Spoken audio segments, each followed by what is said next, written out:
जय हिंद मेरे प्यारे विद्यार्थियों। आप सबको मेंटर के इस यूट्यूब चैनल पे हार्दिक स्वागत है। प्यारे बच्चों, आप सभी के उज्जवल भविष्य और अच्छे स्वास्थ्य के लिए भगवान से प्रार्थना करते हुए आज के सेशन का हम लोग प्रारंभ करते हैं। बच्चों, आज के सेशन में आपके बोर्ड एग्जाम के लिए बहुत ही एक महत्वपूर्ण सेशन, एक महत्वपूर्ण भाग और कार्बनिक रसायन के टोटल जो 2009 से 2025 तक ऑब्जेक्टिव प्रश्न पूछे गए हैं, उसके सभी क्वेश्चन पर हम लोग उसके कॉन्सेप्ट के साथ में बात करेंगे। बच्चों, ये टॉपिक बहुत ही आसान, इसका कॉन्सेप्ट भी बहुत ही आसान है। अगर इस पार्ट को आप लोग कवर कर लेते हैं, एक बार अच्छे से देख लेते हैं, तो बहुत ही आसानी पूर्वक आप अपने बोर्ड एग्जाम के कम से कम इस सेशन से पूछे गए 15-20 क्वेश्चन आसानी से आपका ऑब्जेक्टिव प्रश्न सॉल्व हो जाएगा। तो एक बार ध्यान से सभी, चूंकि ये बहुत ही आसान, सभी डायरेक्ट कंसेप्चुअल प्रश्न, डायरेक्ट आपके थ्योरेटिकल बेस्ड क्वेश्चन होते हैं, तो इसको एक बार अच्छे से ध्यान से आप सभी क्वेश्चन को देख लीजिए। आप देखेंगे कि बहुत ही आसानी से आपके क्वेश्चन, और एक बार आप देख लिए तो बहुत अधिक समय तक आप लोगों का ये क्वेश्चन भी आपको ध्यान रहेगा। तो चलिए, बिना देर किए हुए आपके बोर्ड एग्जाम के लिए, जो कि सबसे इस समय टाइम का महत्व है, तो सबसे पहले हम लोग क्वेश्चन को प्रारंभ करते हुए और इसको ध्यानपूर्वक एक एक क्वेश्चन को समझते हुए उसके ऑप्शन पर भी जो हम डिस्कशन करेंगे उसको भी आप ध्यान रखते हुए आप लोग आगे पूरा ध्यान से अपने इस लेक्चर को आप लोग कंप्लीट रूप से देखिएगा। तो चलिए, सबसे पहले है आपका अकार्बनिक रसायन का तत्वों के निष्कर्षण के सामान्य सिद्धांत एवं प्रक्रम। इसमें सबसे पहले पहला क्वेश्चन है कि अयस्क में उपस्थित अशुद्धियों को कहते हैं। तो अयस्क में उपस्थित अशुद्धियों को हम गैंग कहते हैं। गैंग, आपको बता दें कि जो अशुद्धियां हैं वो तो गैंग है, लेकिन इस गैंग को हटाने के लिए जिस पदार्थ का उपयोग करते हैं वो फ्लक्स कहलाता है। और फ्लक्स और गैंग साथ में मिलकर अस्लैग बनाता है, यानी gangue plus flux is equal to slag. और मिश्र धातु, जो दो या दो से अधिक धातुओं का मिश्रण होता है, उसे हम कहते हैं मिश्र धातु। जैसे पीतल, कांसा, ये सब मिश्र धातु हैं। तो इसका सही आंसर हो जाएगा गैंग। अगला हमारा जो प्रश्न है, कॉपर पाइराइट का सूत्र है। कॉपर पाइराइट का सूत्र जो होता है CuFeS2। तो इसका सही आंसर हो जाएगा ऑप्शन नंबर बी। अगला जो प्रश्न है, क्वेश्चन नंबर 3, स्मेल्टिंग में धातु के ऑक्साइड के अपचयन संयुक्त होता है। स्मेल्टिंग हम कहते हैं प्रगलन को।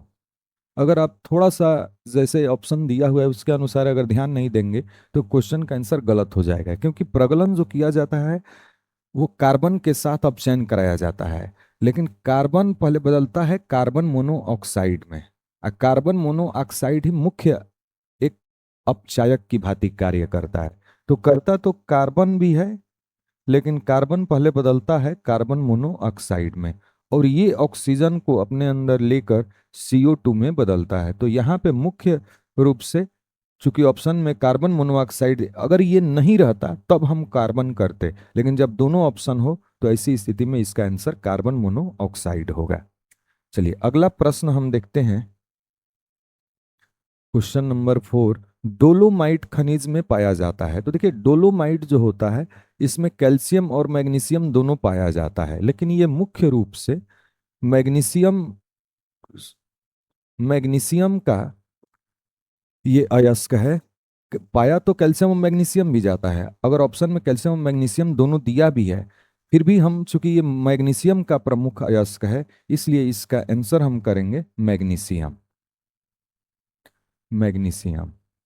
अगला जो हमारा प्रश्न है, क्वेश्चन नंबर 5, निम्न में कौन सा धातु प्रचुर मात्रा में भूपर्पट्टी में पाया जाता है। तो देखिए, भूपर्पट्टी यानी पृथ्वी के अंदर जो परत है उसमें जो तत्व पाए जाते हैं, उन तत्वों में सबसे अधिक तो ऑक्सीजन पाया जाता है, उसके बाद सिलिकॉन, उसके बाद एल्युमिनियम, उसके बाद आयरन। तो धातु कह रहा है, और दूसरी बात कि इसमें ऑक्सीजन और सिलिकॉन दिया भी नहीं है, ये दोनों ऑप्शन इसमें शामिल हैं, तो इसका सही आंसर हो जाएगा एल्युमिनियम।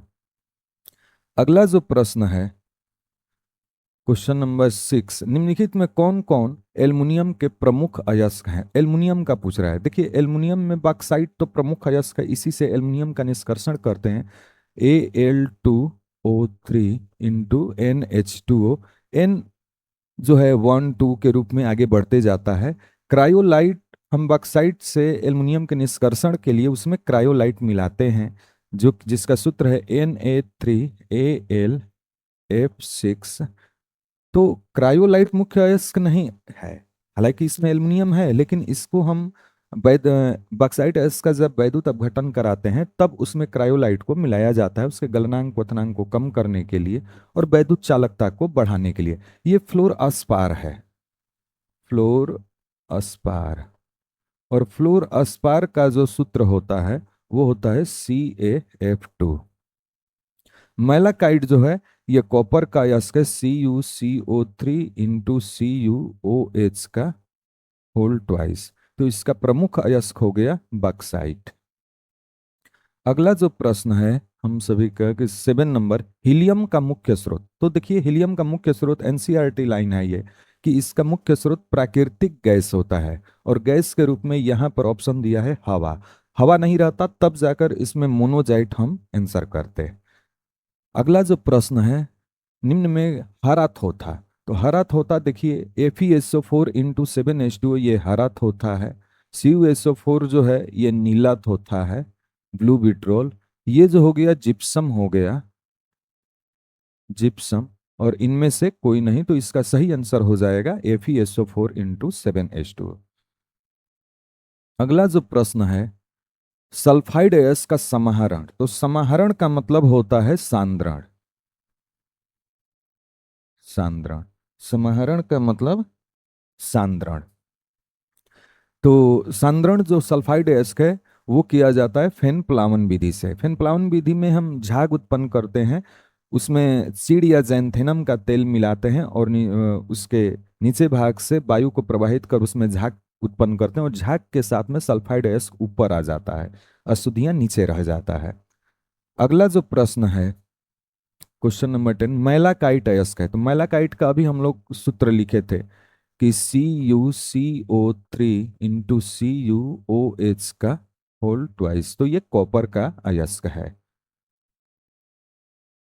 एल्युमिनियम का अयस्क है। तो एल्युमिनियम का अयस्क देखिए, एल्युमिनियम का अयस्क यहाँ पर बॉक्साइट दिया हुआ है तो बॉक्साइट हो जाएगा। हेमेटाइट का Fe2O3। और यहाँ पर डोलोमाइट का दिया है, तो डोलोमाइट हम लोग शुरुआत में भी लिए थे। डोलोमाइट का सूत्र होता है कैल्शियम मैग्नीशियम कार्बोनेट, जो कि आपका कितने नंबर प्रश्न था। डोलोमाइट एक जगह ऑप्शन दिया हुआ था।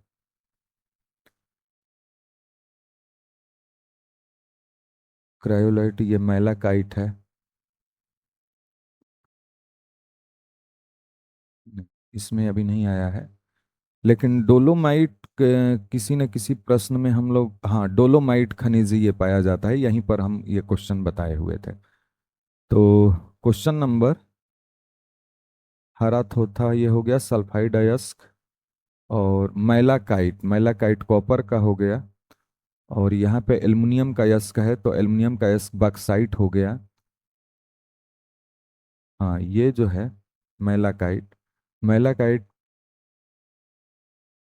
सल्फाइड अयस्क हो गया विद्युत सल्फाइड अयस्क का करते हैं फेन प्लावन विधि से। क्वेश्चन नंबर 10 अगर देखा जाए, कहाँ तक हम लोग देखे थे क्वेश्चन, निम्न में हरत होता है, इसको भी हम लोग कर लिए थे। सल्फाइड अयस्क का समाहरण भी कर लिए थे। मैलाकाइट जो है कॉपर का है, ये भी कर लिए थे। एल्युमिनियम का अयस्क है बॉक्साइट, हाँ एल्युमिनियम का अयस्क यहाँ पर बॉक्साइट हो गया। हेमेटाइट जो हो गया आयरन का। डोलोमाइट मैग्नीशियम का हो गया। क्वेश्चन नंबर 12, बोरेक्स का रासायनिक सूत्र। बोरेक्स का जो रासायनिक सूत्र होता है वो होता है Na2B4O7 इंटू 10H2O। तो ये जो B4 है इसको हम tetra, tetra sodium tetra borate decahydrate होता है। तो डेकाहेड्रेट इसमें कहीं पर दिया नहीं है, तो इसका सही आंसर हो जाएगा सोडियम टेट्रा बोरेट। अगला जो प्रश्न है, कार्बनिक ठोस की शुद्धता। तो देखिए कार्बनिक ठोस की शुद्धता जो होता है उसके गलनांक से देखा जाता है। जितना ही वो शुद्ध होगा उसका गलनांक फिक्स रहता है, लेकिन उसमें अशुद्धियां बढ़ेगा तो उसके गलनांक में परिवर्तन होते जाता है। अगला प्रश्न है समुद्री जल में पाए जाने वाले तत्व। तो समुद्री जल में सबसे अधिक सोडियम होता है, उसके बाद मैग्नीशियम होता है, उसके बाद आयोडीन होता है। तो सही आंसर हो जाएगा सोडियम। अगला जो प्रश्न है लोहे के मुख्य अयस्क। तो लोहे का प्रमुख अयस्क इसमें सभी है। मैग्नेटाइट का जो सूत्र है Fe3O4, सिडेराइट का है FeCO3, हेमेटाइट का है Fe2O3। तो इसलिए सही आंसर हो जाएगा इनमें से सभी। अगला जो प्रश्न है एक विधि जिसमें धातु के अयस्क को हवा की अधिकता में उसके गलनांक के नीचे तक गर्म करते हैं। तो देखिए भर्जन और निस्तापन, इसमें भर्जन जो होता है ऑक्सीजन के उपस्थिति में करते हैं। जैसे जिंक सल्फाइड है, अगर इसको हम ऑक्सीजन के उपस्थिति में गर्म करते हैं तो ZnO प्लस SO2 के रूप में ये होता है। संतुलित करने के लिए हम 2322 से मल्टीप्लाई कर देंगे। तो हवा की उपस्थिति में यदि गर्म किया जाता है तो इस क्रिया को कहते हैं भर्जन। इसको ऑक्साइड में बदलने के लिए किया जाता है। तो इसका सही आंसर हो जाएगा भर्जन। अगला जो हमारा प्रश्न है कॉपर धातु के शोधन निम्नलिखित में से किस विधि द्वारा करते हैं। तो देखिए कॉपर धातु का शुद्धिकरण के लिए वैद्युत अपघटन अपनाते हैं। इसमें एनोड होता है और एक कैथोड होता है। ये कैथोड है और ये एनोड है। तो एनोड से शुद्ध कॉपर इस कैथोड पर जाकर जमा होता है। शुद्ध कॉपर इस पर जाकर जमा होता है। तो इसको शोधन के लिए इसको हम वैद्युत अपघटन विधि का उपयोग करते हैं। अगला जो प्रश्न है नाइट्रिक अम्ल तैयार किया जाता है। तो देखिए ये तो क्वेश्चन पी ब्लॉक का है। यदि अमोनिया कहता तो हाइबर विधि, H2SO4 का होता सल्फ्यूरिक अम्ल तो उसको हम संपर्क विधि से करते हैं। और नाइट्रिक अम्ल यानी HNO3 का जो निर्माण किया जाता है वो ओस्टवाल्ड विधि से किया जाता है, जिसमें हम अमोनिया की अभिक्रिया ऑक्सीजन से कराते हैं तो नाइट्रिक ऑक्साइड बनता है। फिर नाइट्रिक ऑक्साइड की क्रिया ऑक्सीजन से कराते हैं तो नाइट्रोजन डाइऑक्साइड बनता है। और नाइट्रोजन डाइऑक्साइड की क्रिया H2O से कराते हैं तो फिर वो नाइट्रिक अम्ल में परिवर्तित होता है। अगला जो प्रश्न है निम्नलिखित में से कौन सा कथन सही है। तो सही कथन इसमें आप देख रहे हैं सभी अयस्क खनिज होते हैं। वैसे खनिज जिससे हम सरलता से कम खर्च में हम अयस्क धातु का निष्कर्षण कर सकते हैं उसी को कहते हैं अयस्क। तो इसका सही आंसर हो जाएगा सभी अयस्क खनिज होते हैं। सभी खनिज अयस्क नहीं है, कुछ खनिज वैसे होते हैं कि उससे धातु को निष्कर्षित करने में बहुत ज्यादा कॉस्ट लग जाता है। अगला जो प्रश्न है निम्नलिखित में से कौन जिंक का अयस्क नहीं है। यहाँ पे ध्यान देना कि नहीं पूछ रहा है। जैसे जिंक ब्लेड देखा जाए तो ZnS, कैलामाइन देखा जाए तो ZnCO3, जिंकाइड देखा जाए तो ZnO, अब बक्साइड जो हो गया एल्युमिनियम का हो गया तो Al2O3 × NH2O। तो सही आंसर हो जाएगा बक्साइड, क्योंकि नहीं पूछ रहा है।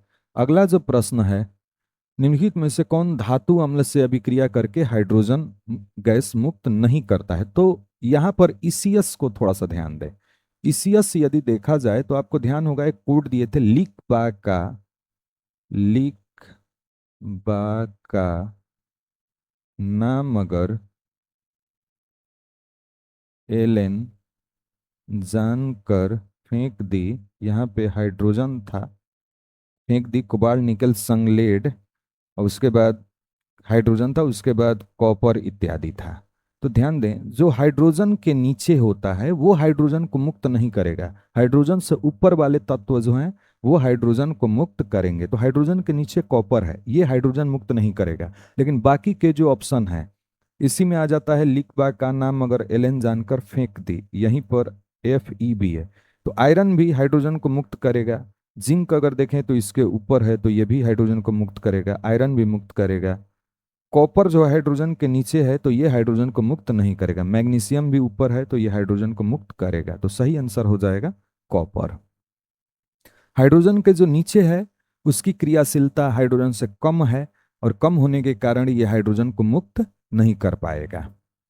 अगला जो क्वेश्चन है वात्या भट्टी में निम्न में किस ऑक्साइड का अपचयन होता है? तो वात्या भट्टी का उपयोग हम करते हैं आयरन के ऑक्साइड को अपचयित करने के लिए। ऐसा आपका फिगर था, आपको ध्यान होगा कि इस रूप में हम एक वात्या भट्टी किए थे, इसमें अलग अलग टेम्परेचर पे वो आयरन पिघल रहा था। तो इसका सही आंसर हो जाएगा आयरन के ऑक्साइड। अगला जो प्रश्न है, खनिज जिसमें धातु का निष्कर्षण होता है, खनिज जिससे, हाँ, खनिज जिससे धातु का निष्कर्षण किया जाता है उसे हम अयस्क कहते हैं। अगला जो प्रश्न है, गैलेना, गैलेना का जो सूत्र होता है वो होता है PbS। तो ये लेड का अयस्क है। अगला प्रश्न है, हमेशा स्वतंत्र अवस्था में, तो हमेशा स्वतंत्र अवस्था में रहने वाला दो धातु है, एक सोना और एक प्लेटिनम। तो इसका सही आंसर हो जाएगा सोना।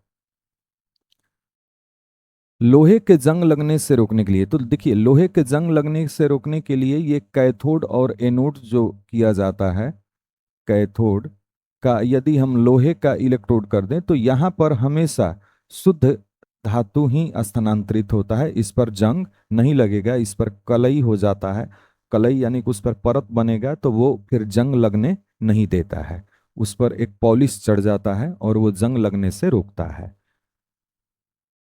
अगला जो प्रश्न है, निम्नलिखित में कौन धातु के निष्कर्षण वैद्युत विच्छेदन की क्रिया द्वारा नहीं होता है? देखिए वैद्युत विच्छेदन की क्रिया, वैद्युत विच्छेदन का मतलब हो गया कि अगर हम इलेक्ट्रोलाइसिस करा रहे हैं तो ये अगर द्रव रूप में हो जाए, किस रूप में? द्रव रूप में हो जाए तभी तो ये आयन के रूप में टूटेगा। द्रव रूप में हो तो जैसे सोडियम क्लोराइड लेते हैं तो वो तो Na माइनस में टूटेगा।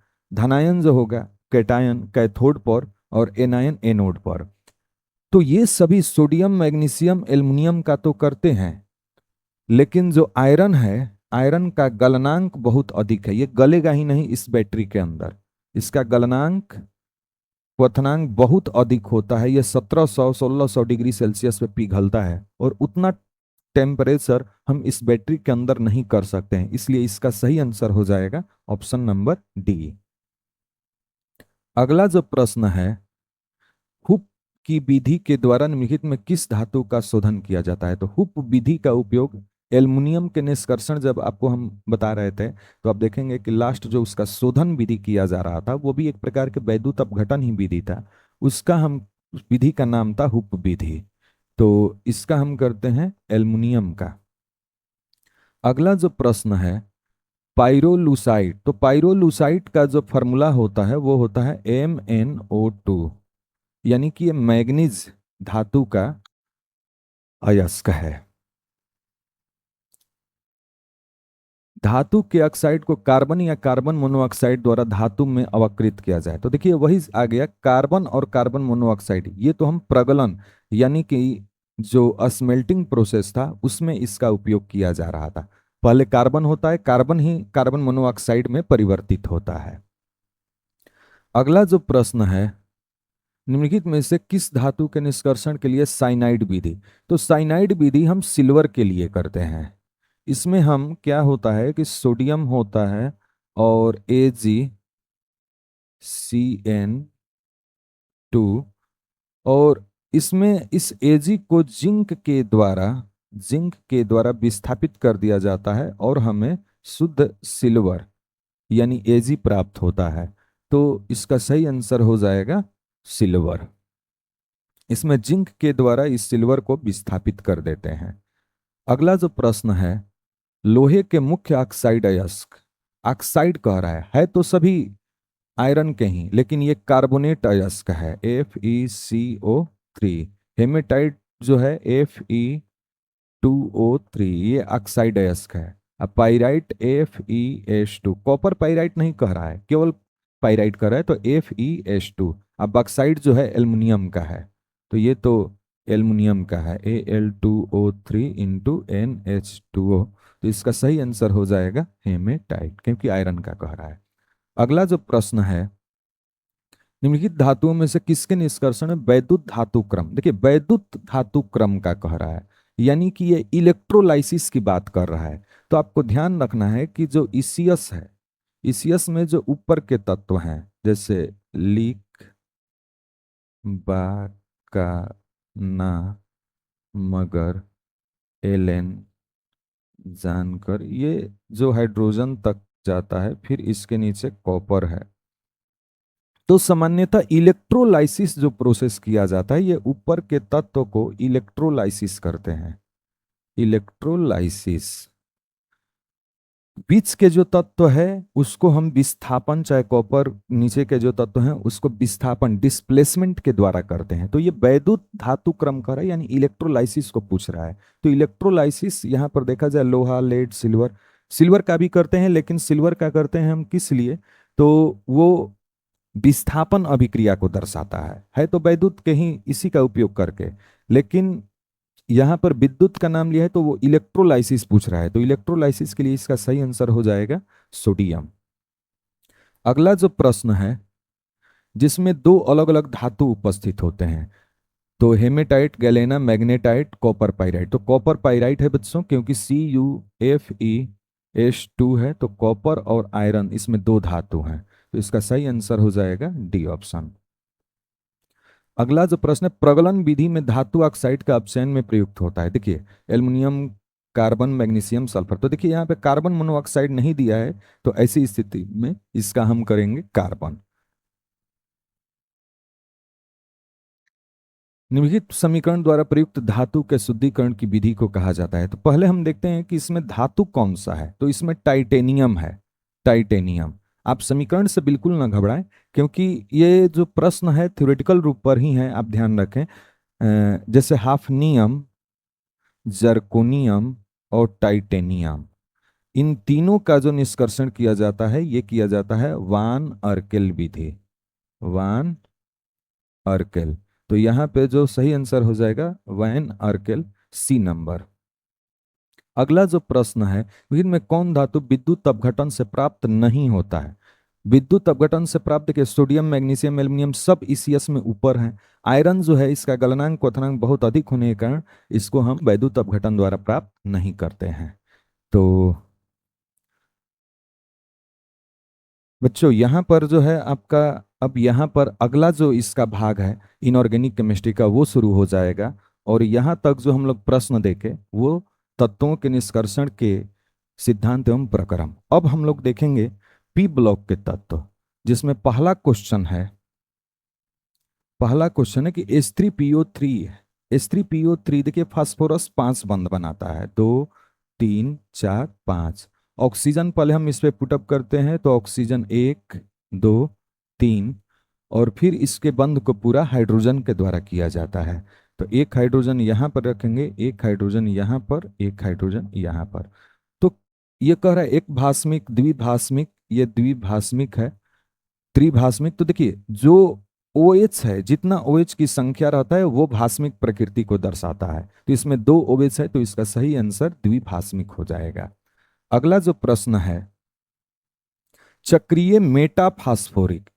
यहां पर जो चक्रीय, ये मेटाफास्फोरिक शब्द है, चक्रीय मेटाफास्फोरिक, इसको सुधार लीजिएगा। चक्रीय मेटाफास्फोरिक अम्ल का जो सूत्र होता है वो होता है HPO3 का होल थ्राइस, यानी 3 फास्फोरस, 9 ऑक्सीजन और 3 हाइड्रोजन है।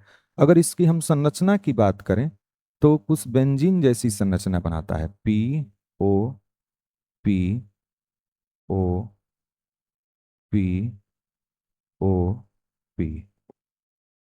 फिर ये फास्फोरस 5 बंध बनाता है, तो डबल बंध और एक सिंगल बंध, जहां जहां फास्फोरस है। डबल बंध वाले पर भी हम लोग ऑक्सीजन को रखेंगे, और सिंगल बंध वाले पर OH रखेंगे। OH, OH। आप देखेंगे तो ऑक्सीजन कितना हो गया, 1, 2, 3, 4, 5, 6, 7, 8, 9। फास्फोरस देखेंगे 1, 2, 3 हो गया। हाइड्रोजन देखेंगे 1, 2, 3। तो ये क्वेश्चन पूछ रहा है कि चक्रीय मेटाफास्फोरस में पीओपी बंध, ये पीओपी बंध की संख्या है। तो पीओपी देखिए किसको कहा जा रहा है। पीओपी यहां पर देखिए ये वाला पीओपी 1, फिर यहीं से शुरुआत करते हैं POP 2, फिर यहीं से शुरुआत हम करते हैं POP। तो 1 2 3, यहाँ पे चक्रीय मेटाफास्फोरिक में 3 POP बंद है, तो इसको आप इस रूप में दर्शा दीजिएगा। अगला जो प्रश्न है, क्वेश्चन नंबर, ईथर में ऑक्सीजन परमाणु है। तो देखिए, ईथर का जो फॉर्मूला होता है ROR, ये जो R है ये प्लस आई इफेक्ट दर्शाता है, ये भी R प्लस आई, जिसके कारण से प्लस आई होने के कारण ये जो निष्क्रिय रूप में हो जाता है, तुलनात्मक रूप से अक्रिय होने का एक मुख्य कारण है कि ये दोनों तरफ इसका plus I effect, inductive effect इसमें लगा है। ये ऑर्गेनिक केमिस्ट्री का क्वेश्चन है। अगला जो प्रश्न है, निम्न में से कौन सा सबसे शक्तिशाली ऑक्सीकारक है। तो ईसीएस के अनुसार देखा जाए, आप लोग ईसीएस में ये कई बार क्वेश्चन हम करेंगे कि सबसे जो नीचे है, नीचे जाने पर ऑक्सीकारक क्षमता बढ़ता है, और सबसे नीचे आप देखेंगे तो F2 है, फ्लोरीन, तो सबसे प्रबल ऑक्सीकारक फ्लोरीन हो जाएगा।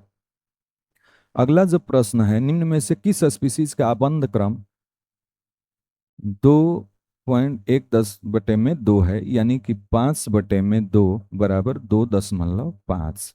तो देखिए बच्चों, आबंध क्रम तो हम मोलेकुलर ऑर्बिटल थ्योरी पर ज्ञात करते हैं, जिसको आपको ध्यान होगा कि 11th क्लास में मोलेकुलर ऑर्बिटल थ्योरी के अंतर्गत नाइट्रोजन, हाइड्रोजन से नाइट्रोजन तक का जो इलेक्ट्रॉनिक विन्यास क्रम हम लिखते थे, σ1s star, σ1s, σ2s star, σ2s, π2px, इस रूप में आगे होता था।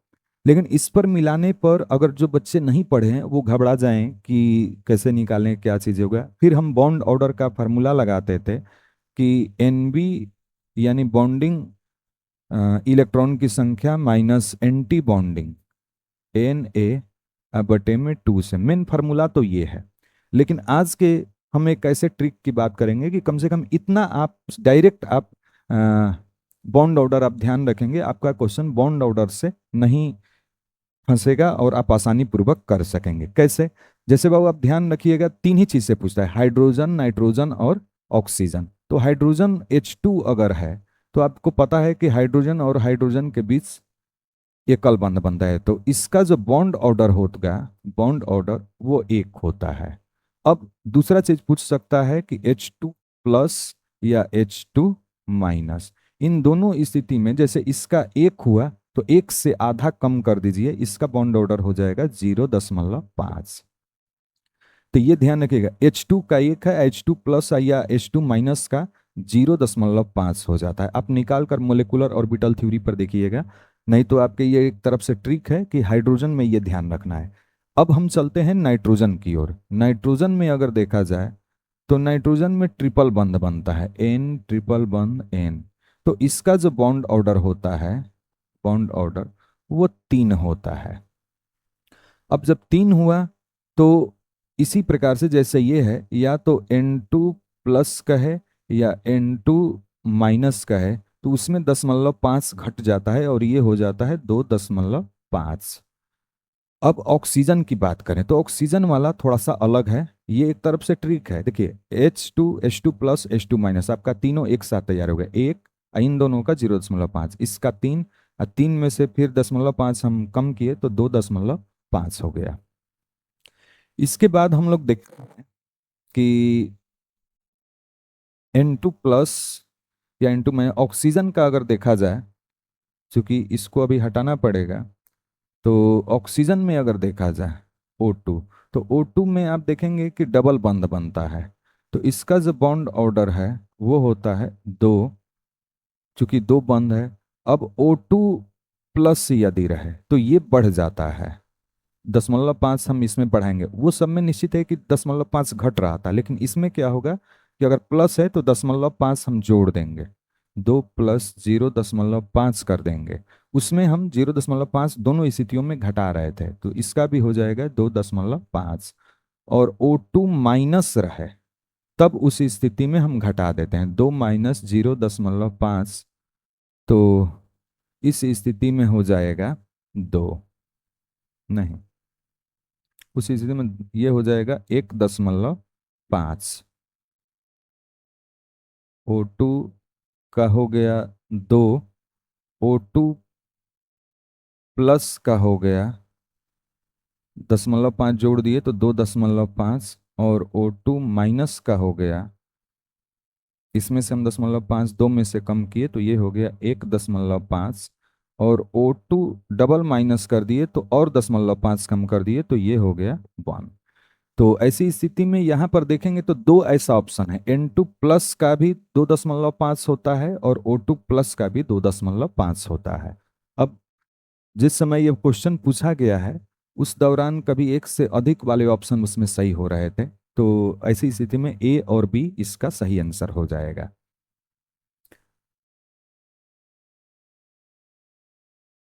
अगला जो प्रश्न है क्वेश्चन नंबर 6, निम्नलिखित में कौन सी धातु प्रकृति में मुक्त अवस्था में पाई जाती है? तो मुक्त अवस्था वाला तो ये तो क्वेश्चन आपका पहले भी है। मुक्त अवस्था में पाए जाने वाले जो तत्व हैं वो सोना और प्लेटिनम है, तो इसका सही आंसर सोना हो जाएगा। अगला जो प्रश्न है, निम्नलिखित में से कौन हाइड्रोजन बंध नहीं बनाता है? तो हाइड्रोजन बंध कौन बनाता है? हाइड्रोजन के साथ में फ्लोरीन, ऑक्सीजन और नाइट्रोजन है, जिनमें FON रहे। तो देखिए इसमें नाइट्रोजन है, इसमें ऑक्सीजन है, इसमें फ्लोरीन है, तो HCl जो है हाइड्रोजन बंध नहीं बनाएगा। अगला जो प्रश्न है, हीलियम का मुख्य स्रोत। तो हीलियम का मुख्य स्रोत होता है हवा। ये अभी पिछले तत्वों के निष्कर्षण में भी ये क्वेश्चन शामिल था। अगला जो प्रश्न है XeF4। देखिए ये XeF4 जो है जेनॉन, ये फ्लोरीन के साथ इस रूप में बंध बनाता है, तो ये स्क्वायर प्लेनर, इस रूप में ये संरचना है। यहाँ पर लोन पेयर इसके हो गए 2 2 4, 2 6 या 2 8, तो इस रूप में इसका स्क्वायर प्लेनर संरचना होता है। अगला जो प्रश्न है क्वेश्चन नंबर 10, में सबसे प्रबल लिविस अम्ल। तो देखिए लिविस नामक वैज्ञानिक कहते हैं कि जो इलेक्ट्रॉन इलेक्ट्रॉन ग्रहण करता है, इलेक्ट्रॉन ग्रहण करता है वो अम्ल है। इलेक्ट्रॉन का जो त्याग करता है वो क्षार होता है। तो जो बोरान है, बोरान इलेक्ट्रॉन न्यून है, इसमें इलेक्ट्रॉन की संख्या कम होती है। इलेक्ट्रॉन न्यून, इलेक्ट्रॉन न्यून होने के कारण ये इलेक्ट्रॉन को ग्रहण करेगा। लेकिन सब में बोरॉन है, लेकिन फ्लोरीन, क्लोरीन, ब्रोमीन, आयोडीन भी है। तो ऐसी स्थिति में सबकी संरचना पर अगर बात करें तो बोरान के साथ में फ्लोरीन बहुत पास में है। फ्लोरीन, तो फ्लोरीन का जो लोन पेयर है ये अपना इलेक्ट्रॉन आसानी से इसके तक पहुंचा देता है। क्लोरीन थोड़ा सा बड़ा है, क्लोरीन वो फ्लोरीन से थोड़ा सा बड़ा है, तो थोड़ा सा इसका संरचना बड़ा किए। क्लोरीन भी अपना इलेक्ट्रॉन इसको पहुंचा देता है, लेकिन थोड़ा सा फ्लोरीन से ज़्यादा दिक्कत होता है। लेकिन आयोडीन जो है, आयोडीन सबसे अधिक ज़्यादा दूरी पर है, इसको अपना इलेक्ट्रॉन पहुंचाने में काफ़ी दिक्कत होता है। इसलिए ये आयोडीन बोरान के इलेक्ट्रॉन को पूर्ति नहीं करता है। इसलिए बोरान जो है Bi3 में बाहर के इलेक्ट्रॉन को आकर्षित करता है। तो जो बाहरी इलेक्ट्रॉन को आकर्षित करता है वही होता है लुईस अम्ल। चूंकि ये जो सभी तत्व हैं ये तो इसका फ्लोरीने पूरा कर रहा है, पास में है सबसे, तो ये भी आकर्षित करेगा इलेक्ट्रॉन को, लेकिन Bi3 के तुलना में बहुत कम कर पाएगा। उससे थोड़ा सा क्लोरीन दूरी हो रहा है तो इसको इसका इलेक्ट्रॉन थोड़ी देर से पहुंचेगा, लेकिन आयोडीन इतना दूर हो जाता है कि ये इसके इलेक्ट्रॉन को पूरा नहीं कर पाता है, ये बाहरी इलेक्ट्रॉन को ग्रहण करता है। तो ऐसी स्थिति में सबसे प्रबल अम्ल हो जाएगा Bi3। और उसके बाद अगर देखा जाए, आज सबसे अगर दुर्बल पूछता तो Bf3 हो जाता। अगर प्रबल कहे तो Bi3, सबसे दुर्बल कहता तो Bf3 हो जाता। तो इस रूप में इलेक्ट्रॉन ग्रहण करे तो अम्ल, इलेक्ट्रॉन त्याग करे तो क्षार। बोरान जो है इलेक्ट्रॉन न्यून है, फ्लोरीन चूंकि पास है तो यही अपने इसको इलेक्ट्रॉन देकर इसको पूरा कर देता है। क्लोरीन थोड़ा सा बड़ा हुआ तो इसको पहुंच इलेक्ट्रॉन देने में थोड़ा सा दिक्कत। आयोडीन बहुत ज्यादा दूरी पर हो जाता है। तो इसका सही आंसर Bi3 हो गया। अगला जो प्रश्न है निम्नलिखित में सबसे कम भास्मिक, देखिए भस्म अभी वही क्षार, तो इलेक्ट्रॉन का जो त्याग करेगा, इलेक्ट्रॉन का जो त्याग करता है वो होता है क्षार। तो नाइट्रोजन पर अगर देखा जाए तो एक लोन पेयर होता है, यही इलेक्ट्रॉन देना है इसको। इसके साथ जुड़ा कौन है? फ्लोरीन जुड़ा है। फ्लोरीन, तो फ्लोरीन में एफ का आकार छोटा है, तो फ्लोरीन का आकार छोटा होने का ये छोटा बंध बनाया है, और छोटा बंध बनाया है तो इसकी वैद्युत ऋणात्मकता बहुत अधिक होती है, ये इसके इलेक्ट्रॉन को निकलने नहीं देगा। तो निकलने नहीं देगा, तो जो आसानी से त्याग करेगा इलेक्ट्रॉन का, जो आसानी से त्याग करेगा वो तो सबसे प्रबल हो जाएगा। लेकिन ये पूछ रहा है सबसे कम, सबसे कम। तो इसकी वैद्युत ऋणात्मकता, वैद्युत ऋणात्मकता अधिक होने के कारण, अधिक होने के कारण इलेक्ट्रॉन को त्याग होने नहीं देता है। क्योंकि वैद्युत ऋणात्मकता उसको कहते हैं इलेक्ट्रॉन आकर्षित करने की क्षमता को, तो ये इलेक्ट्रॉन को खुद ही खींच लेता है, बाहर जाने ही नहीं देता है। इससे थोड़ा सा प्रबल होगा, सबसे प्रबल तो हो जाएगा Ni3 प्रबल भस्म, क्योंकि इलेक्ट्रॉन वहां पे बोरान के पास इलेक्ट्रॉन कम पड़ रहा था, यहाँ पे नाइट्रोजन पर खुद ही एक इलेक्ट्रॉन युग्म है, इसको निकालना है। तो जो वैद्युत ऋणात्मकता वाले तत्व तो फ्लोरीन नजदीक है तो इलेक्ट्रॉन को निकलने नहीं देगा, जबकि जितना ही दूर होते जाए वो इलेक्ट्रॉन आसानी से निकाल सकता है। तो इसका सही आंसर हो जाएगा NF3। कम भास्मिक पूछा है, अगर प्रबल भास्मिक पूछता तो सबसे हो जाता Ni3। ध्यान दीजिएगा, इलेक्ट्रॉन त्याग और ग्रहण करने के आधार पर है। फ्लोरीन की वैद्युत ऋणात्मकता अधिक होने के कारण यह इलेक्ट्रॉन को त्याग करने में इसे दिक्कत होता है। अगला जो प्रश्न है H2SO4 है। अगर H2SO4 सल्फर यहाँ पे 6 बंध बनाता है, अगर हम 2 2 4 1 5 1 6, तो यहाँ पे 2 ऑक्सीजन है, यहाँ भी 2 ऑक्सीजन है, और इसके साथ में हाइड्रोजन जुड़ा हुआ है। तो जितना OH होता है वो उसका क्षारीय प्रबलता को दर्शाता, अम्लीय प्रबलता क्षारकता को दर्शाता। तो H2SO4 ये आसानी से H+ को देकर ये अम्ल के रूप में ये हो जाता है, तो सही है, इसका सही आंसर अम्ल। H2SO4 एक अम्ल है, नामी है सल्फ्यूरिक अम्ल। अगला जो प्रश्न है सोडियम। सोडियम अगर देखा जाए तो अगर आवर्त सारणी को आप ड्रॉ करेंगे तो आवर्त सारणी में जो प्रथम वर्ग के तत्व होते हैं वो कहलाते हैं क्षारीय धातु, और पहले ही आवर्त में hydrogen, lithium, sodium, potassium, rubidium, caesium, francium है। तो ये प्रथम ग्रुप, ग्रुप 1 यहाँ का तत्व है। अगला जो प्रश्न है क्षारीय मृदा धातु। क्षारीय मृदा धातु हम दूसरे वर्ग को कहते हैं, दूसरे वर्ग का इलेक्ट्रॉनिक विन्यास, जैसे प्रथम वर्ग का तो हो गया, प्रथम वर्ग का अगर देखा जाए तो इसमें एक ही इलेक्ट्रॉन होता है, ये होता है NS1। दूसरा वर्ग को क्षारीय मृदा धातु कहते हैं, तो इसका होता है NS2। तो सही आंसर हो जाएगा ए ऑप्शन।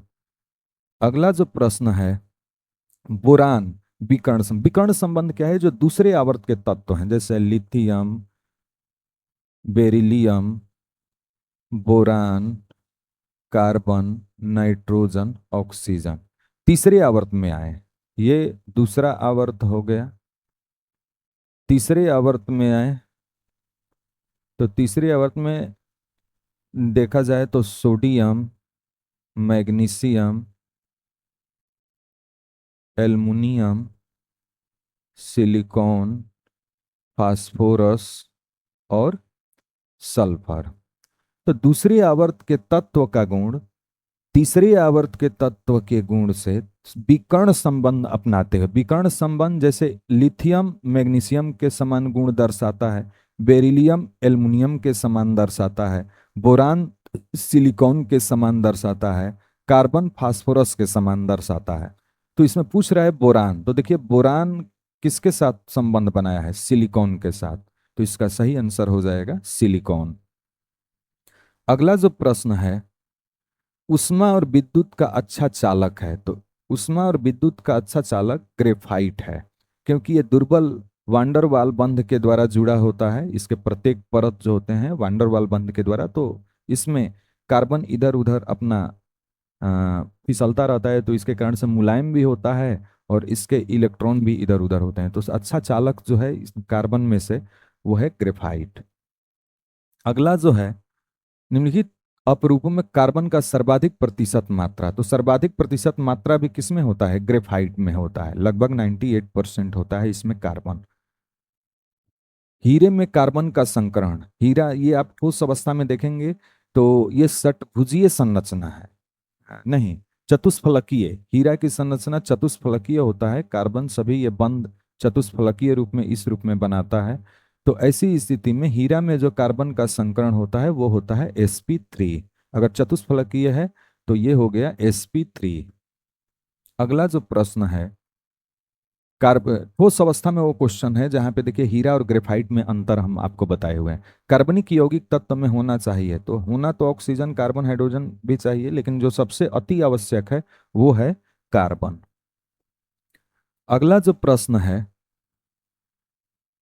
कार्बनिक यौगिक में तत्व उपस्थित होना चाहिए, श्रृंखलन गुण सबसे ज्यादा। तो देखिए श्रृंखलन गुण सबसे ज्यादा फास्फोरस कार्बन सल्फर जिंक में कार्बन का होता है, इसीलिए ये कार्बनिक यौगिक। देखिए आप CH3 CH2 सी ऊपर नीचे भी ये बंध बना लेता है, जैसे CH3 CH3, फिर इधर भी आगे बढ़ जाता है। तो ये कार्बन में सबसे ज्यादा श्रृंखलन गुण पाया जाता है, क्योंकि ये एकल बंध बनाता है, अधिकतम 4 बंध भी बना सकता है। कार्बन डबल बंध भी बना लेता है, कार्बन ट्रिपल बंध भी बना लेता है। तो ऐसी स्थिति में सबसे ज्यादा श्रृंखलन गुण कार्बन में होता है।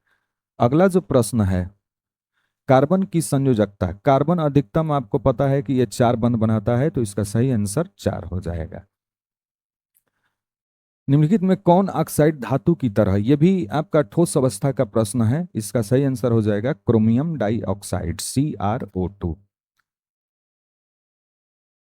निम्नलिखित में त्रिभाषमिक कौन सा है? तो त्रिभाषमिक H3PO4 है। फास्फोरस 5 बंध बनाया है इस रूप में, तो ऑक्सीजन इसमें 4 है, 3 4, ये तीनों से हाइड्रोजन जुड़ा हुआ है, तो त्रिभाषमिक हो गया, जिसमें 3 OH चूंकि इसमें समूह है, तो इसका सही आंसर हो जाएगा H3PO4। आप देखिए फास्फोरस जहां पे पढ़े हैं ना, उस पे सभी का संरचना बनाए हुए हैं। अगला जो प्रश्न है डाइट व्हाइट फास्फोरस, ये कह रहा है व्हाइट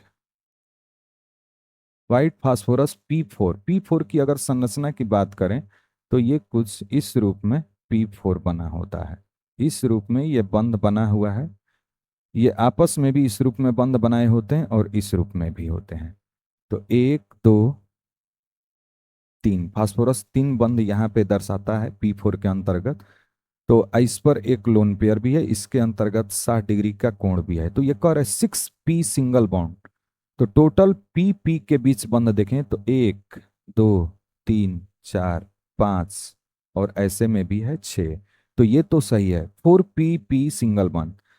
या तो देखिए 6p जब हम गिन दिए 1 2 3 4 5 6, तो 6 सही हो गया, तो 4 वाला तो सही नहीं हो सकता।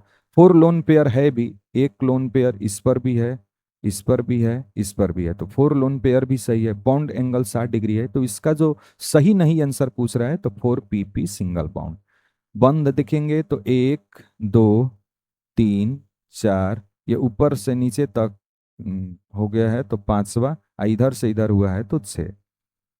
अगला जो प्रश्न है C2 अणु में सिग्मा और पाई बंध की संख्या। देखिए C2 अणु जो पाई बंध, ये इस रूप में नहीं पूछा है कि ऐसा है, तो यहाँ पर तो एक सिग्मा एक पाई है, लेकिन ये C2 में ना जो बंध बनाने में भाग लिया है वो MO थ्योरी से देखा गया है। तो कार्बन और कार्बन अगर देखा जाए तो दोनों मिलाकर 6 और 6 टोटल 12 परमाणु हैं। और जब इसका इलेक्ट्रॉनिक विन्यास MO से लिखते हैं तो sigma 1s2 star sigma 1s2 sigma 2s2 star sigma, यानी एंटी बॉन्डिंग है, स्टार सिग्मा 2s2, फिर पाई 2p x, कितना हो गया ये? 2 2 4 2 6 2 8 2 10, और 2p y, पाई 2 पाई 2p/2। तो लास्ट वाला जो ये इलेक्ट्रॉन है ना, एक एक करके जो भरता है, यही जो है बंध आपस में बनाया हुआ है ये दोनों। तो ये इसको पूछ रहा है कि जो बंध बनाने में जो भाग लिया है ये कौन सा इलेक्ट्रॉन। तो यहाँ पे ये पाई वाला इलेक्ट्रॉन जो होता है ये बंध बनाने में आपस में भाग लिया हुआ है। तो इसमें सिर्फ ये 2 पाई जो इलेक्ट्रॉन है ये भाग लिया है। यहां पर सिग्मा और पाई बंद ये नहीं पूछ रहा है, C2 में ये पूछ रहा है कि मोलिकुलर ऑर्बिटल थ्योरी से। तो लास्ट वाला जो इलेक्ट्रॉन है 2 2 4 2 6 2 8 2 10 2 12, ये जो इलेक्ट्रॉन है पाई के जो 2 इलेक्ट्रॉन है यही आपस में बंध बनाने में भाग लिया है। तो सही इसका आंसर हो जाएगा सिर्फ 2 पाई। ये मोलिकुलर ऑर्बिटल थ्योरी से है। अगला जो प्रश्न है, किस अणु की द्विध्रुव आघूर्ण शून्य होता है। जिस पर नेट बल शून्य होता है उसका द्विध्रुव आघूर्ण शून्य होता है। तो NbF3 अगर देखा जाए तो बोरान पर कोई इलेक्ट्रॉन लोन पेयर के रूप में नहीं है। तो इसमें अगर ये आपस में बराबर एंगल बनाते हुए फ्लोरीन इस रूप में जुड़ा होता है, तो जैसे पंखे की जो 3 डैना होता है उस पर नेट बल अगर देखा जाए तो शून्य होता है, तभी वो सही से अपना गोलाई में चक्कर लगाता है। इसके बीच का एंगल 120 डिग्री का होता है। तो सब बराबर रूप से ये बल लगाए हुए हैं। तो यहाँ पे नेट बल जिसका शून्य हो जाए उसका द्विध्रुव आघूर्ण शून्य हो जाता है। बाकी में ऐसा स्थिति नहीं है। NF3 में अगर देखा जाए तो इसमें लोन पेयर होने के कारण इसकी संरचना डिस्टर्ब हो, मान लीजिए यहाँ पे लोन पेयर हो गया तो ये नीचे की ओर झुक जाता है। ClO2 में देखा जाए तो इस रूप में ऑक्सीजन और क्लोरीन जो होता है एक डबल बंध बनता है, एक सिंगल बंध बनता है ClO2 में। तो उस रूप में ये आपस में नेट फोर्स जीरो नहीं होगा। CH3Cl में अगर देखा जाए तो एक 3 हाइड्रोजन है, एक क्लोरीन है, तो ये भी नेट बल को शून्य नहीं कर पाता है। तो सही आंसर हो जाएगा BF3। अगला जो प्रश्न है, सिलिका और हाइड्रोजन। देखिए यहाँ पर 2 आंसर सही है निश्चित। यहाँ पर ये देखना है कि किसकी मात्रा हम कितना लेते हैं। अगर हम हाइड्रोजन फ्लोराइड की मात्रा अधिक लेते हैं, पर्याप्त मात्रा लेते हैं और SiO2 से क्रिया कराते हैं, हाइड्रोजन फ्लोराइड की मात्रा अधिक है, 6HF लिए हैं, तो ये बन जाता है पर्याप्त। ये मात्रा है, अधिक मात्रा में इसका उपयोग किया गया है तब की ये बात किया है। तो ये बनेगा H2SiF6 अब प्लस 2H2O निकलता है। अगर यही हम 4HF लेते हैं, थोड़ी सी कम सीमित मात्रा अगर SF का कर दें, तब उस स्थिति में SiF4 लिया माना जाता है। तो यहाँ पर कोई भी ये मान नहीं दिया है तो हम इसको पर्याप्त मात्रा मानते हुए करेंगे। इसका सही आंसर H2SiF6। अगला जो प्रश्न है, मर्क्यूरी क्लोराइड अमोनिया गैस से प्रतिक्रिया कर उजला अवक्षेप। तो देखिए मर्क्यूरी क्लोराइड जो है Hg जब अमोनिया से क्रिया करता है तो कुछ इस रूप में बंध बनाता है, एक तरफ NH2 और एक तरफ क्लोरीन। मर्क्यूरी क्लोराइड है तो HgCl एक तरफ होता है, एक तरफ NH2 जुड़ा होता है। तो ऐसा कौन सा है?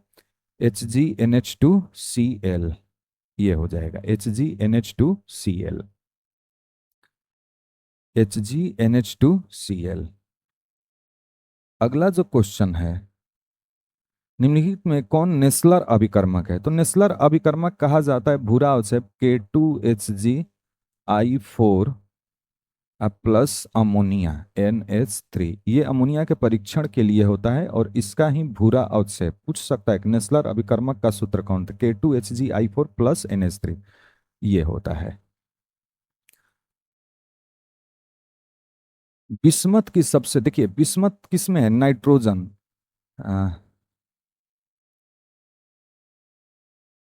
हाँ, nitrogen, phosphorus, arsenic, antimony, bismuth, नाना पार्टिकल, ऐश्वर्या, सब बिंदास। तो ऊपर से नीचे जाने पर इस उपकक्ष के इलेक्ट्रॉन बंद बनाने के प्रति उदासीनता को दर्शाते हैं। तो ऐसे नाइट्रोजन तो सामान्यतः +3 दर्शाता है, फास्फोरस +3 और +5 भी दर्शाता है, इसलिए कि इस उपकक्ष के इलेक्ट्रॉन बंद बनाने के प्रति तैयार होते हैं। लेकिन जैसे जैसे नीचे आते हैं ना तो +5 नहीं दर्शा पाता है, इसलिए कि इस उपकक्ष के इलेक्ट्रॉन बंद बनाने के प्रति उदासीनता दर्शाते हैं। तो ये केवल फिर +3 इसका ज्यादा अस्थाई है। क्यों?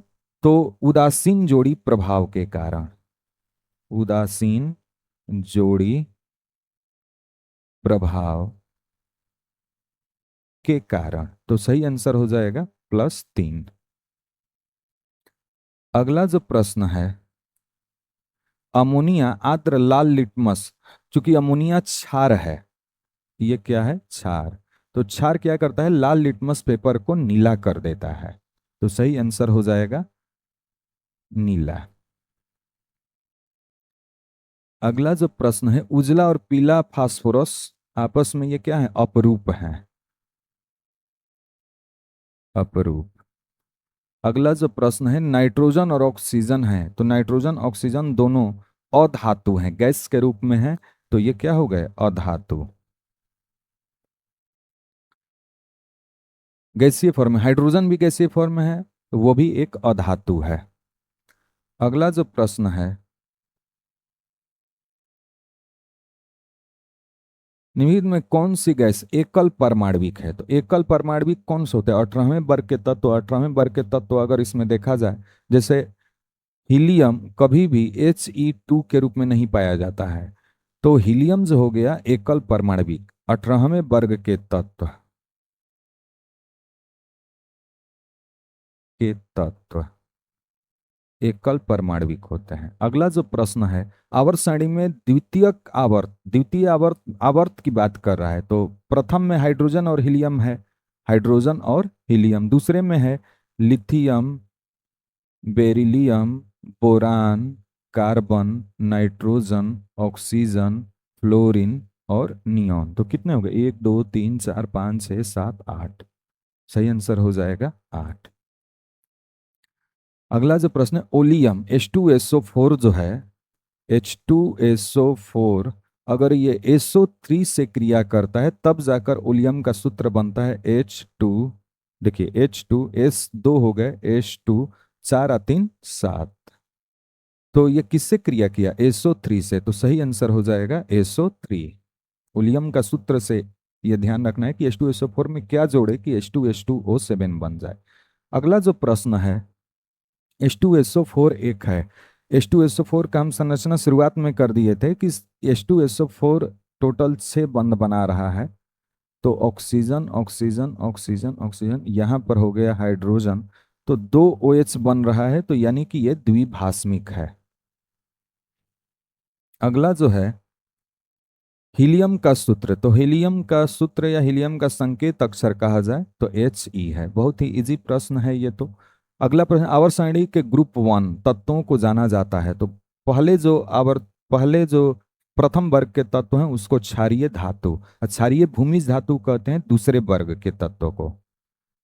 नाइट्रिक अम्ल का सूत्र, ये भी बहुत इजी प्रश्न है, नाइट्रिक अम्ल है HNO3, ऑप्शन ए। अगला जो प्रश्न है, शुद्ध जल का पीएच मान 7 लगभग कितना होता है, 7, चूंकि हम लोग पीते हैं और पीने में जो जल का जो पीएच मान है लगभग वो 7 के आसपास होता है, 6.8 से 7 तक। निम्न में कौन सी गैस जल पर एकत्र नहीं किया जा सकता है, तो SO2 गैस को एकत्र नहीं किया जा सकता है क्योंकि H2O में ये आसानी से घुलकर ये एक अम्ल बना लेता है H2SO3, चूंकि ये अम्ल है इसलिए इसके ऊपर ये एकत्र नहीं किया जा सकता है। बाकी अगला जो प्रश्न है, PCl5, PCl5 में अगर हम ऑक्सीकरण संख्या देखें PCl5 का, तो फास्फोरस को यदि x माने और क्लोरीन का -1 × 5 बराबर 0, तो x बराबर जो ऑक्सीकरण संख्या आता है वो +5 आता है, जो कि फास्फोरस की सबसे अधिकतम ऑक्सीकरण संख्या है, तो जब अधिकतम ऑक्सीकरण संख्या दर्शाता है तब वो ऑक्सीकारक कहलाता है। अगला जो प्रश्न है, ओलियम का सूत्र, तो ओलियम का सूत्र अभी हम लोग निकाले थे और ओलियम का सूत्र होता है H2H2O7। अगला जो प्रश्न है, आवर्त सारणी के ग्रुप 16 के ऑक्सीजन के अलावा पाए जाते हैं, तो इसमें देखें तो 16वें वर्ग में O से टेपो, तो ऑक्सीजन हो गया इसमें, और देखिए ये सल्फर है, तो सही आंसर हो जाएगा ए ऑप्शन। अगला जो प्रश्न है, अभिक्रिया N2+3H2 2NH3, और ये एक ऊष्माक्षेपी अभिक्रिया को दर्शा रहा है। ये कौन सी अभिक्रिया? ऊष्मा छेपी। तो उष्मा छेपी में हम क्या करते हैं कि अगर ताप कम करेंगे तो उत्पाद अधिक बनेगा, यानी अमोनिया अधिक बनेगा। लेकिन ये कह रहा है कि ताप बढ़ाने पर, तो ताप बढ़ाने पर अमोनिया कम बनेगा। तो सही आंसर हो जाएगा बी ऑप्शन। क्योंकि ताप, चूंकि उष्मा छेपी है, तो ताप अगर बढ़ाएंगे तो अमोनिया कम बनेगा, और ताप घटाएंगे उष्मा छेपी है तो तब अमोनिया का उत्पादन अधिक होगा। तो ये ताप बढ़ाने की बात कर रहा है, तो उत्पादन अमोनिया का घट जाएगा। अगला जो क्वेश्चन है, निम्नलिखित में कौन सा हैलोजन प्रबलतम आक्सीकारक है? ये आक्सीकारक यहाँ पे कर देना है। तो प्रबलतम आक्सीकारक, ये पहले भी क्वेश्चन हो चुका है, फ्लोरीन। ईसीएस में आप सबसे नीचे देखेंगे तो फ्लोरीन है। तो जिसका स्थान नीचे है ईसीएस में, वो सबसे प्रबलतम आक्सीकारक है। निम्न में से किसमें, हाँ यहाँ पे एक क्वेश्चन में छूटा हुआ बंधन पूछ रहा है। ये पूछ रहा है कि पी पाई और डी पाई बंधन है। तो जिसमें पी उपकक्ष रहेगा तो वो केवल पी पाई बनाएगा, यानी जिसमें डी उपकक्ष भी हो सकता है, वो पी पाई और डी पाई बना सकता है। तो देखिए, जो दूसरे आवर्त के तत्व हैं, दूसरे आवर्त,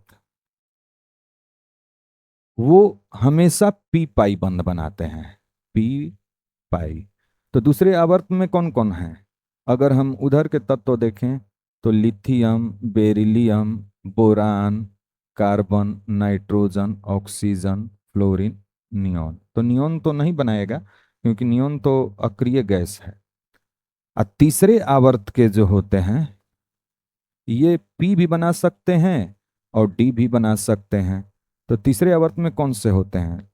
सोडियम, मैग्नीशियम, एल्युमिनियम, ये सब तो धातु के रूप में होंगे, इलेक्ट्रॉन त्याग करेंगे। मेन इसमें देखना है। तो सिलिकॉन, फास्फोरस, सल्फर, क्लोरीन। तो इसमें देखिए, नाइट्रोजन और ऑक्सीजन, नाइट्रोजन ऑक्सीजन ऊपर दूसरे में है, तो ये पी पाई बनाएगा, पी पाई बनाएगा। कार्बन और ऑक्सीजन ये भी यहीं पर है, तो ये भी पी पाई बनाएगा। बोरान और ऑक्सीजन है, तब भी ये पी पाई बनाएगा। लेकिन सल्फर, देखिए सल्फर यहाँ पर है, तो ये डी पाई बना सकता है, ऑक्सीजन पी पाई बना सकता है। तो सल्फर और ऑक्सीजन के साथ में ये, अगर इसमें का तत्व लिया है तो हमेशा वो पी पाई बनेगा। लेकिन इसके इसके बीच कर दिया है तो वो पी पाई डी पाई बंध बना सकता है। तो सही आंसर इसका कौन सा हो जाएगा? D option. अगला जो प्रश्न है, वर्ग 16 के तत्व कहलाते हैं। तो वर्ग 16 के तत्व को कैल्कोजन कहते हैं, क्योंकि ये कहीं ना कहीं अयस्क, ओरेज फॉर्मिंग एलिमेंट है। जो अयस्क बनाने वाले तत्व होते हैं उसको कैल्कोजन कहते हैं। अगला जो प्रश्न है, निम्न में कौन सा बंध सबसे प्रबल है? तो सबसे प्रबल बंध देखिए, फ्लोरीन तो छोटा है, लेकिन फ्लोरीन में ये जो लोन पेयर है इनके, ये इनके बीच प्रतिकर्षण बल होने लगता है और वो बंध को तोड़ने में मदद कर देते हैं। तो ऐसी स्थिति में सबसे जो होगा, ये प्रबलतम नहीं होगा, सबसे प्रबलतम आपका क्लोरीन क्लोरीन के बीच बंध बनेगा। अगला जो प्रश्न है, सबसे प्रबल अम्ल, तो जिसमें देखिए ऑक्सी अम्ल है, तो जिसमें ऑक्सीजन की संख्या सबसे अधिक होगा, तो सबसे अधिक ऑक्सीजन की संख्या HClO4 है। वहां पे आप ऑक्सीकरण संख्या निकालेंगे तो सबसे अधिक भी आएगा। ऑक्सीजन की संख्या अधिक होगा तो सबसे प्रबल अम्ल भी हो जाता है।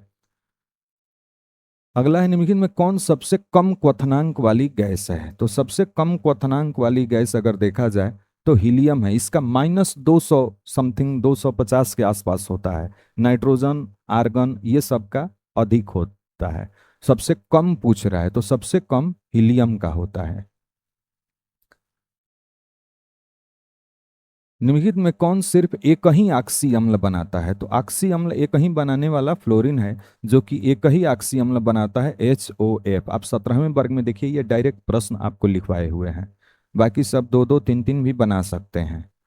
अगला जो प्रश्न है, S8, जो एक समान प्रकार के परमाणुओं से ही बना हुआ अणु होता है, उसका ऑक्सीकरण संख्या हमेशा शून्य होता है।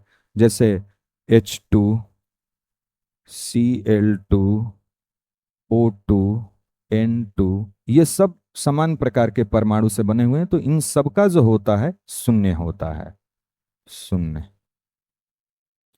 अगला जो क्वेश्चन है, निम्नलिखित में कौन सबसे कम वाष्पशील है? सबसे कम वाष्पशील जिसमें ज्यादा प्रबल बंध होगा, तो देखिए H2O जो है सबसे कम वाष्पशील है, ये 100 डिग्री सेल्सियस पे उबलता है। कारण है कि ये हाइड्रोजन बंध भी बनाता है, हाइड्रोजन बंध भी बनाता है, तो इसमें प्रबल बंध भी हो जाते हैं, जिसके कारण से H2O सबसे कम वाष्पशील है। अगला जो प्रश्न है, निम्नलिखित में कौन आक्सीकारक और अवकारक दोनों की भांति?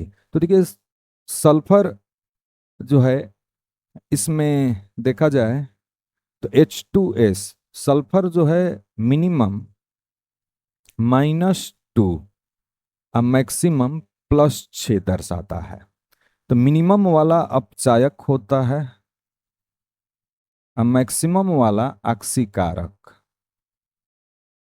अक्सीकारक। अब बीच में जो होगा वो अक्सीकारक और अपचायक दोनों। तो देखिए H2S का तो -2 आएगा, ऑक्सीकरण संख्या निकाल कर देख लीजिएगा। H2SO4 का भी 6 आएगा, SO3 का भी 6 आएगा, तो इसका सही आंसर SO2 आएगा। SO2 का यदि हम निकालें तो आप देखिए इसको हमने x माना, प्लस ऑक्सीजन का अगर देखें तो -2 इंटू 2 बराबर 0, तो x -4 बराबर 0, तो x बराबर +4 आएगा ऑक्सीकरण संख्या। तो ये बीच में आएगा, -2 से अधिक है, +6 से कम है, तो सही आंसर हो जाएगा SO2। अगला जो प्रश्न में रंगीन कौन है? तो जिसमें अयुग्मित इलेक्ट्रॉन, तो देखिए अयुग्मित इलेक्ट्रॉन NO2 में है, NO में है, ये कैसे पता चलेगा? तो उसके बाह्यतम कोष के इलेक्ट्रॉन को जोड़ लीजिए। जैसे नाइट्रोजन के बाह्यतम कोष के इलेक्ट्रॉन देखा जाए तो 5, हाइड्रोजन का 1 होता है, तो इसकी संख्या 3 है, तो 5 3 8, ये देखिए सम संख्या है। NO2 में देखें तो NO, नाइट्रोजन में भी देखें तो 7, हाँ, बाह्यतम कोष के इलेक्ट्रॉन को जोड़ेंगे तो अलग हो जाएगा, 5 हो जाएगा, 5 6 6, तब ये विषम अंक आएगा, 612 और 5 17, तो ये ऑड है, यानी विषम अंक है। इसमें भी विषम अंक, लेकिन ये जो है यूवी रे के रेंज में इलेक्ट्रॉन, यूवी रे का जो विकिरण है उसको अवशोषित करता है, विजिबल रे दृश्य किरणों को अवशोषित नहीं करता है, तो ये दिखाई नहीं देता है, रंगीन दिखाई नहीं देता है। तो सही इसका आंसर हो जाएगा NO2। N2O में 5 5 10 और ये 6 16 हो जाएगा, तो वो भी सम संख्या है। तो ऑड जो आता है उसमें ऑड आने का मतलब दो दो का जोड़ा नहीं बन पाएगा, एक आपको ऐसे ही पता चल जाएगा कि विषम संख्या है तो उसमें अयुग्मित इलेक्ट्रॉन होंगे, अयुग्मित इलेक्ट्रॉन होगा तो वो रंगीन बनाएगा। NO इसलिए नहीं हुआ क्योंकि ये यूवी रे को अवशोषित करता है और ये विजिबल।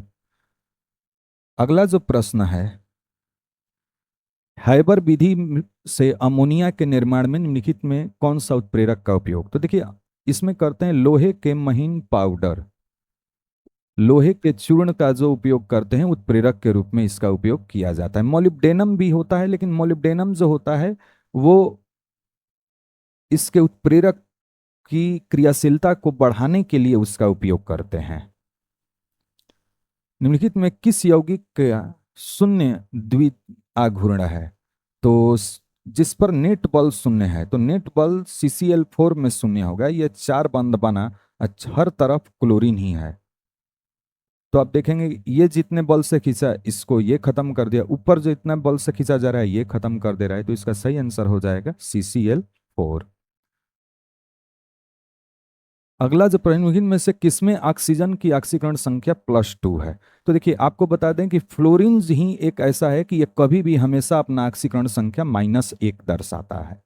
बाकी क्लोरीन कभी -1 +1 भी स्थिति के अनुसार दर्शाता है, जब इससे कोई ऐसा तत्व जुड़ा है उसकी वैद्युत ऋणात्मकता अधिक है। जैसे ऑक्सीजन का 3.5 यानी लगभग 3.44 होता है, और क्लोरीन का होता है 3, अगर एक्यूरेट देखें तो 3.16 वैद्युत ऋणात्मकता होता है। तो ऑक्सीजन के साथ जुड़ा है तो क्लोरीन का तो +1 में ऑक्सीकरण संख्या हो जाएगा, लेकिन फ्लोरीन का सबसे अधिक वैद्युत ऋणात्मकता होता है, 4 के लगभग होता है। तो इसलिए फ्लोरीन हमेशा -1 ऑक्सीकरण संख्या दर्शाएगा, और ऐसी स्थिति में F2O है तो इसको हम x मान लें और इसको -1 दर्शा दें 2 से गुणा करके, और इसका हम ऑक्सीकरण संख्या निकालें तो -2 प्लस x बराबर 0। अतः x बराबर, इसको इधर ले जाएंगे तो +2 आ जाएगा। तो सही आंसर हो जाएगा F2O। अगला जो क्वेश्चन है, निम्नलिखित में से कौन से रेडियो सक्रिय रेडियो एक्टिव गैस है? तो रेडियो एक्टिव गैस अगर देखा जाए तो नीचे के जो अक्रिय गैस के जो तत्व होते हैं, helium, neon, argon, krypton, xenon और रेडॉन, सबसे नीचे रेडॉन है। तो ये अपना इलेक्ट्रॉन आसानी से अपने आप निकालते जाता है, तो वो रेडियो एक्टिव तत्व हो गया रेडॉन। अगला जो प्रश्न है, निम्नलिखित में से किस उत्कृष्ट गैस के द्वारा सबसे ज्यादा यौगिक? तो उत्कृष्ट आप जानते हैं कि जेनॉन ही सबसे ज्यादा यौगिक बनाता है। XCF2, XCF4, XCOF2 इत्यादि बनाता है, तो सबसे ज्यादा हो गया जेनॉन।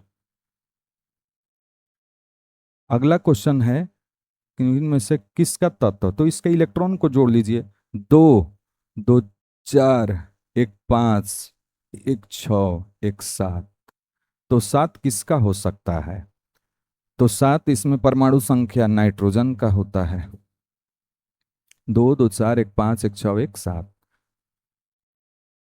अगला जो है, इनमें में से कौन नाइट्रोजन का ऑक्साइड हंसाने वाला गैस है? तो लॉफिंग गैस किसको कहते हैं? नाइट्रस ऑक्साइड को, नाइट्रस ऑक्साइड N2O। अगला जो प्रश्न है, निम्नलिखित में से किसकी बंध ऊर्जा सबसे अधिक है? देखिए, अगर सिंगल बंध की बात करें, सिग्मा बॉन्ड की, तो ये सबसे अधिक सल्फर की होती है। लेकिन जहां पे, चूंकि इसमें अभी सिग्मा बंध और पाई बंध की बात नहीं किया है, अगर पाई बंध भी अगर शामिल रहता तो O2 सबसे अधिक हो जाता। नहीं तो अगर सिंगल बंध के लिए पूछ रहा है तो उसमें सबसे अधिक SS के बीच, क्योंकि ऑक्सीजन का जो लोन पेयर है वो इसके रिपल्सन करने के कारण वो बंध को टूटने में थोड़ा सा मदद कर देता है। तो ऐसी स्थिति में सही आंसर SS ही हम करेंगे। अगला जो प्रश्न है, निम्नलिखित में से कौन अर्थोफास्फोरिक? तो अर्थोफास्फोरिक कहा जाता है H3PO4 को। H3PO4 नहीं, फास्फोरिक अम्ल का जो सूत्र है यहाँ पर, चूंकि ऑप्शन में मिस्टेक है तो यहाँ पे H3PO4 है, तो सही आंसर हो जाएगा H3PO4। अगला जो प्रश्न है, निम्नलिखित में से कौन हैलोजन धनात्मक ऑक्सीकरण अवस्था प्रदर्शित नहीं करता है? अभी मैं कहा कि फ्लोरीन जो होता है हमेशा -1 ऑक्सीकरण संख्या को दर्शाता है, तो फ्लोरीन। निम्नलिखित में किसका बंध कोण सबसे, देखिए, सबसे छोटा होता है? तो वैद्युत ऋणात्मकता, वैद्युत ऋणात्मकता जिसका कम होगा, जिसका कम होगा वो वैद्युत ऋणात्मकता जिसका कम होगा उसका बंध कोण छोटा होगा। तो ऊपर से नीचे जाने पर वैद्युत ऋणात्मकता घटता है, घटता है। तो देखिए, हाइड्रोजन तो सब में है, ऊपर से नीचे जाए तो ऑक्सीजन, सल्फर, सेलेनियम, टेल्यूरियम इत्यादि है। तो ऊपर से नीचे वैद्युत ऋणात्मकता घट रहा है, तो सबसे छोटा हो जाएगा H2TE का। अगला जो प्रश्न है, हाइबर विधि द्वारा अमोनिया उत्पादन में निम्नलिखित में से किस उत्प्रेरक का? तो देखिए, उत्प्रेरक के रूप में यहाँ पे आयरन और मोलिब्डेनम का उपयोग करते हैं। Al2O3 को भी किया जाता है लेकिन वो सहायक होता है। अगला जो क्वेश्चन है, हाइपोफास्फोरस अम्ल का संरचना। हाइपोफास्फोरस अम्ल यानी H3PO2, अगर इसकी संरचना देखें तो हाइपोफास्फोरस अम्ल पूछा है तो ये 5 बंध बनाएगा। तो ऑक्सीजन, ये 2 खत्म हो गए तो 3 हाइड्रोजन यहाँ पर, ये इसका हाइपोफास्फोरस अम्ल का, इसमें ऑप्शन नहीं है लेकिन आप एक संरचना बना लीजिएगा हाइपोफास्फोरस अम्ल का। अगला जो प्रश्न है, अमोनिया को सुखाया जाता है। तो देखिए, सुखाने के लिए जो उपयोग होता है वो होता है कैल्शियम ऑक्साइड। ये जल के अणु को OH के रूप में अवशोषित करके CaOH का होल ट्वाइस बना लेता है। अगला जो निम्न में सबसे सबल क्षार, प्रबल क्षार की बात कर रहा है, तो देखिए प्रबल क्षार के रूप में जाओ है यहां पर NH3। NH3 जो है हाइड्रोजन जो आसानी से त्याग करे वो अम्ल होता है, जो मुश्किल से त्याग करे वो क्षार होता है। H+ का जो आसानी से त्याग करे, ये प्रोटॉन की बात कर रहा है, इलेक्ट्रॉन की नहीं। तो ये त्याग जो आसानी से करता है, आसानी से, तो वो हो जाता है अम्ल। और जो मुश्किल से त्याग करे वो हो जाता है, उसकी अम्लीयता कम हो जाती है, नहीं वो क्षार होने लगता है। तो NH3 में नाइट्रोजन और हाइड्रोजन के बीच छोटा बंध है, तो ये आसानी से टूटेगा नहीं, जबकि PH3 में जैसे बड़ा होगा वो अम्लीयता बढ़ते जाता है। लेकिन ये पूछ रहा है क्षार, पूछ रहा है अम्ल नहीं पूछ रहा है, ध्यान देना। अक्सर हम लोग जहाँ पे पढ़े हैं वो हाइड्राइड की अम्लीयता देखे हैं, तो अम्लीयता में बंध लंबाई बढ़ रहा था, लेकिन ये पूछा है क्षार, तो यहाँ पे क्षार सबसे हो जाएगा NH3। अगला जो प्रश्न है, SO3 में S का संकरण। तो संकरण निकालने का जो सबसे आसान तरीका है, हम इसके बाह्यतम कोश के इलेक्ट्रॉन को जोड़े थे। इसमें सल्फर के बाह्यतम कोश के इलेक्ट्रॉन 6 हैं, इसके भी 6 हैं, 6 6, तो ये हो गया 24, 6 6 12 18 24। इसमें हम 8 से भाग दिए तो 38 का 24 हुआ, 0 हो गया। और संकरण संख्या अगर निकालें तो 3 + 0/2, भागफल प्लस शेषफल बटे में 2, तो 3 हुआ। और 3 अगर है तो यह संकरण हो गया sp2। आपको कई बार क्लास में भी बताए हुए हैं। तो ऐसी स्थिति में अगर 3 हुआ तो कहीं मिस्टेक तो नहीं हुआ, 24 और 3 का 24, 0 3 आया ना, तो 3 आया, तो इस रूप में sp2 हो जाएगा। अगला जो प्रश्न है, नाइट्रोजन का उच्चतम संयोजकता। देखिए नाइट्रोजन तो ऐसे 3 ही बंध बनाता है, लेकिन NH4+ के केस में यह 4 भी बना लेता है, तो इसकी अधिकतम संयोजकता 4 हो जाएगा। अगला जो प्रश्न है, द्रव ऑक्सीजन के एक अणु में अयुग्मित इलेक्ट्रॉन की संख्या, उसमें अयुग्मित इलेक्ट्रॉन की संख्या 2 हो जाता है। ये MO थ्योरी पर निकलता है, σ1s2 स्टार σ1s2।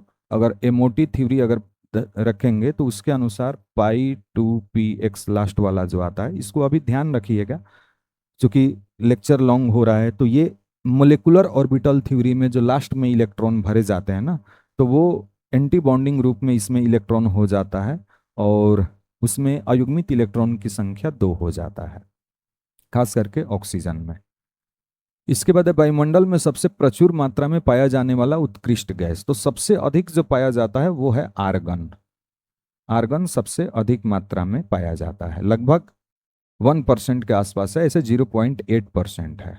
अगला जो प्रश्न है, हाइबर विधि से अमोनिया का उत्पादन में निम्नलिखित में से कौन से उत्प्रेरक। तो हाइबर विधि में अभी ये नाम आया था Fe+MO। अगला जो प्रश्न, निम्नलिखित में से कौन से ऑक्साइड अनुचुंबकीय है। तो अनुचुंबकीय आप लोग इसमें देखेंगे तो जिसमें विषम संख्या हो रहा है, देखिए अगर ये देखेंगे तो क्लोरीन के बाह्यतम कोश में 7 हुए, ऑक्सीजन के 6+6, तो ये विषम संख्या आ जाएगा। 6 से 12, 12 7 19, तो 19 एक विषम संख्या है, ऑड इलेक्ट्रॉन है। तो स्वाभाविक सी बात है कि इसमें ऑड इलेक्ट्रॉन पड़े तो ये इस रूप में अनुचुंबकीय हो जाएगा। अनुचुंबकीय यानी जिसमें अयुग्मित इलेक्ट्रॉन, अयुग्मित इलेक्ट्रॉन होंगे, तो सही आंसर हो जाएगा Cl O2। अगला जो प्रश्न है, देखिए यहां तक था आपका P ब्लॉक के तत्व। तो हम लोग पहले आज P ब्लॉक के तत्व तक के क्वेश्चन के सभी हम लोग देखें। तो बच्चों यहाँ तक एक बार आप अच्छे से कंप्लीट कर लीजिएगा। आपका ये लगभग कोशिश किया गया कि सही समय पर ये सभी क्वेश्चन आप लोगों तक कम समय में भी एक बार अच्छे से रिवीजन हो सके। थैंक यू बच्चों।